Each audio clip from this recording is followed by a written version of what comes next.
가짜다.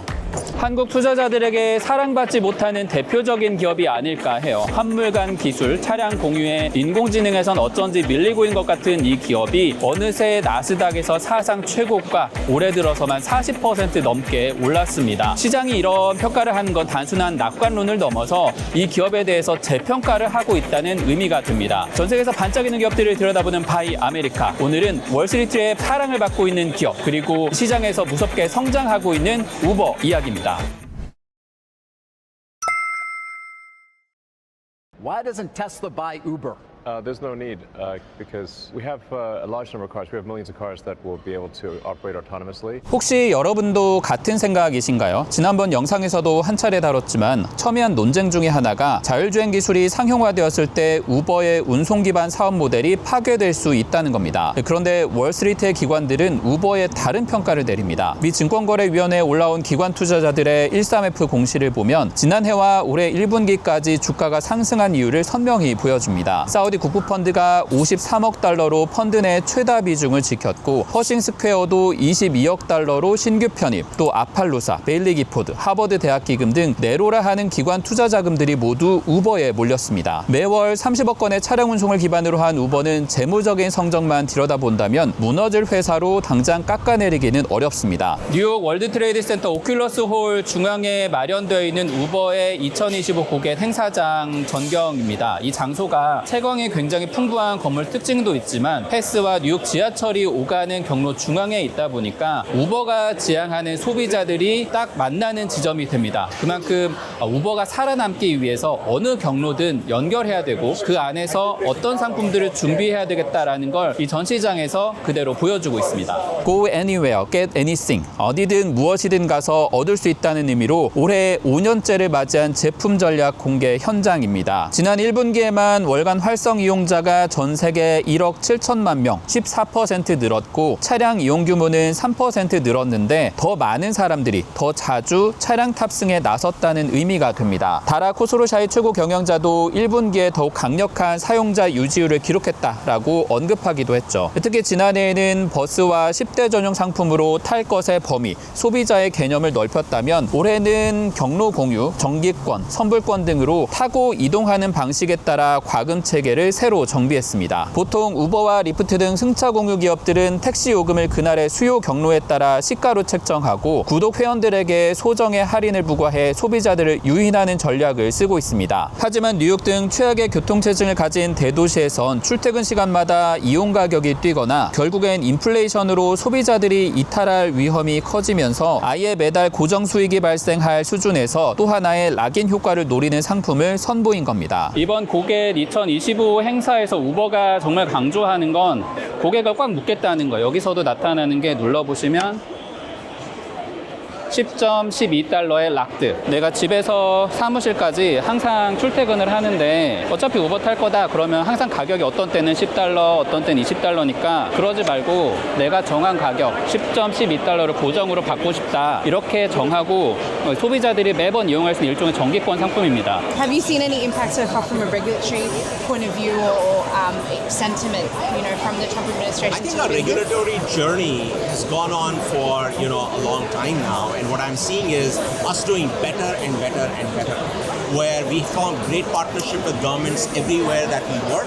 We understand what the regulation is. We give feedback to the government to make sure that both from a ride-sharing perspective as well as food delivery perspective, there is a dialogue with the government. 우버는 2023년 처음으로 연간 기준 흑자를 기록하면서 전환점을 만들었고 주주 보상과 사업 확장에 탄력을 받았습니다. 차량 호출과 음식 배달을 더한 총 예약액은 전년 대비 14% 늘어 428억 달러, 매출액은 115억 달러. 단순히 외형만 커진 게 아니라 복잡한 비용은 빼고 순수하게 영업활동에서 벌어들인 이익만 따진 핵심 수익 지표, 조정 에비타는 매출 증가폭을 넘겨 1분기에만 약 18억 7천만 달러, 35% 증가했습니다. 기업의 가치를 평가할 때 가장 중요한 잉여 현금 흐름에서도 1년 전보다 66% 늘어나면서 인건비와 기술 개발 등에 들이는 비용보다 남은 수익이 탄탄해지는 모습도 보여주고 있습니다. 마치 최근 몇 년간 주가가 크게 오른 메타, 넷플릭스처럼 구독 기반 이용자는 꾸준히 늘어나면서 광고에 기반한 고마진 사업에서 덩치를 키워가고 있는 겁니다. 과자다.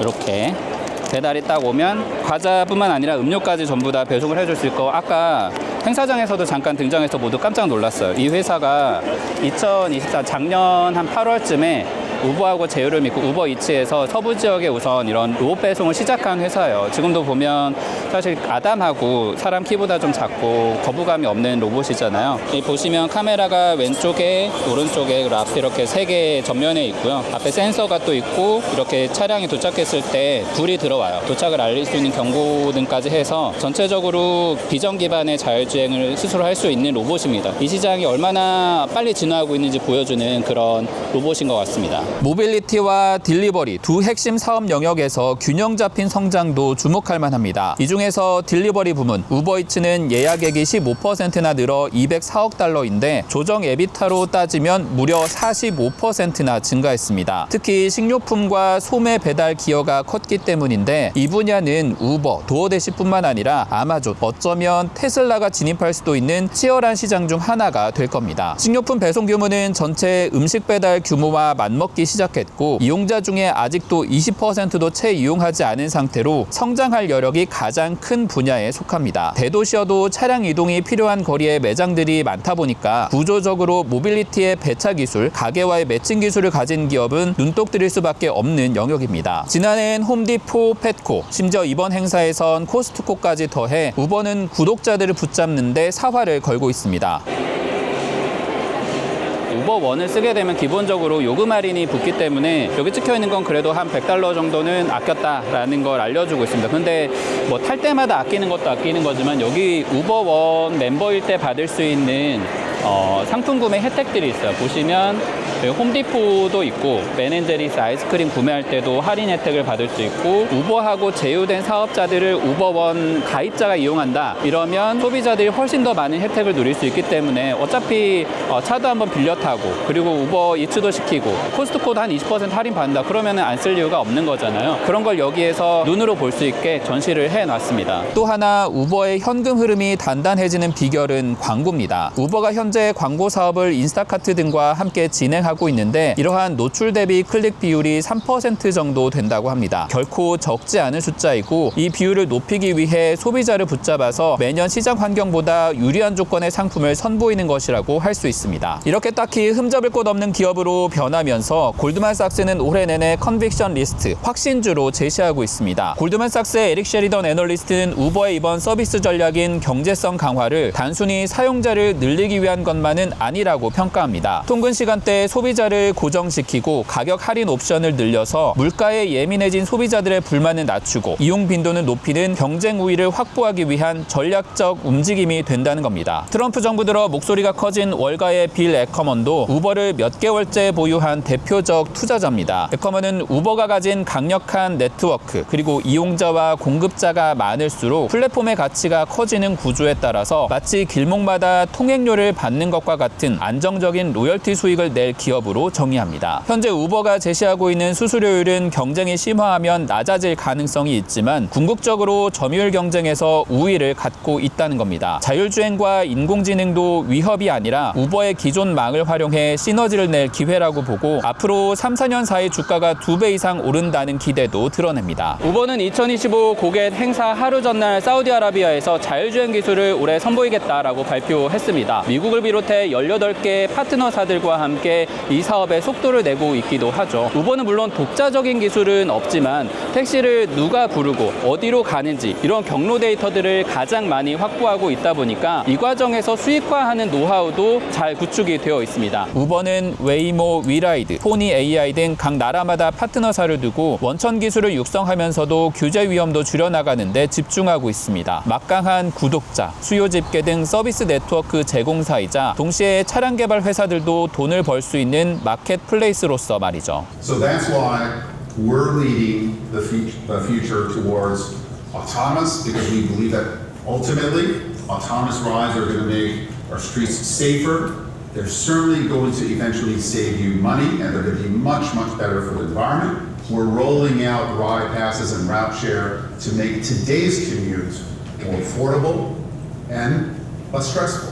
And we're teaming up with OpenTable Big shout out to Debbie Sue, who's been a spectacular partner to allow you to make a reservation without ever leaving the Uber app. 물론 전기차부터 인공지능 기술로 자율주행의 혁명을 가져온다는 테슬라의 로보택시는 큰 변수입니다. 테슬라가 독자 노선을 택할 가능성이 현재로서는 높지만 만에 하나 지금처럼 우버가 플랫폼 지배력을 공고히 한다면 자율주행차 공급을 포함한 신규 진입자들은 우버의 네트워크를 뒤따라 복제하는 것보다 우버와 제휴 수수료를 같이 취하는 것이 단기적으로는 안정적 전략이 됩니다. 이미 우버의 웨이모가 이러한 성과로 미 서부 지역에서 사고 위험 없이 소비자를 빠르게 늘려가고 있고 차량이 테슬라만큼 예쁘지 않다는 점만 빼면 사람 운전과 크게 다르지 않다는 좋은 평가들까지 얻고 있습니다. 월가 증권사들의 평가를 종합해보면 전체 의견을 낸 애널리스트 가운데 10명 중 9명의 비율로 매수일 만큼 컨센서스는 강세에 가깝습니다. 이 중에 웨드부시 증권은 중립으로 다른 의견을 내고 있는데 앞으로 깜짝 실적이 더 나오기는 힘들고 경기 침체로 인해 소비가 줄어들 위험이 크다고 봅니다. 또한 리프트, 도어대시와 같은 강자들과의 가격 경쟁으로 이어지면 수익성 압박이 있고 궁극적으로 테슬라의 로보택시 같은 잠재적 경쟁자가 독자적인 차량 호출, 배송까지 나아간다면 예측하기 어려운 미래 변수에 휘둘릴 수 있다는 것이죠. 이러한 평가 외에도 자율주행이 완전히 자리 잡기까지 우버를 괴롭히는 규제 문제도 따져봐야 하는 핵심 리스크입니다. 운전자가 독립 사업자인지 직원인지 여전히 모호하고 우버가 떼어가는 수수료가 워낙에 크다 보니까 반발도 적지 않습니다. 한국이나 일본처럼 정부 규제가 강력한 지역에서의 로보택시 사업자로 쉽게 인정을 받을지도 의문이기도 하죠. 분명 우려들도 있지만 강점도 뚜렷합니다. 소비자부터 운전자 혹은 라이더, 식당과 상점을 잇는 온디맨드 운영 플랫폼으로 뿌리를 내린 기업, 사업의 기반이 되는 모빌리티에서는 치열한 전쟁이 시작됐고 소매 물류 영역에서 미국 1위 아마존이 하지 못한 마지막 배송 단계의 빈틈을 메워가는 중이죠.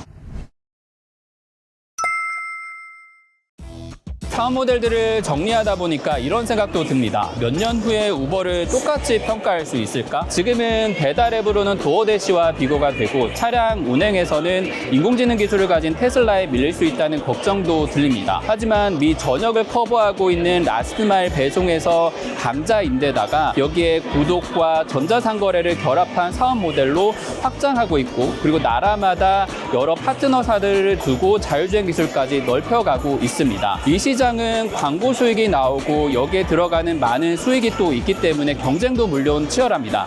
하지만 우버가 쌓아온 지금의 여러 사업 노하우 그리고 이 작은 전자상거래 시장까지 말단까지 뻗어나가는 모습들을 본다면 몇 년 후엔 평가가 달라져야 될 것 같습니다. 아마도 우버가 구글과 아마존의 또 다른 경쟁자로 성장할 수 있지 않을까요?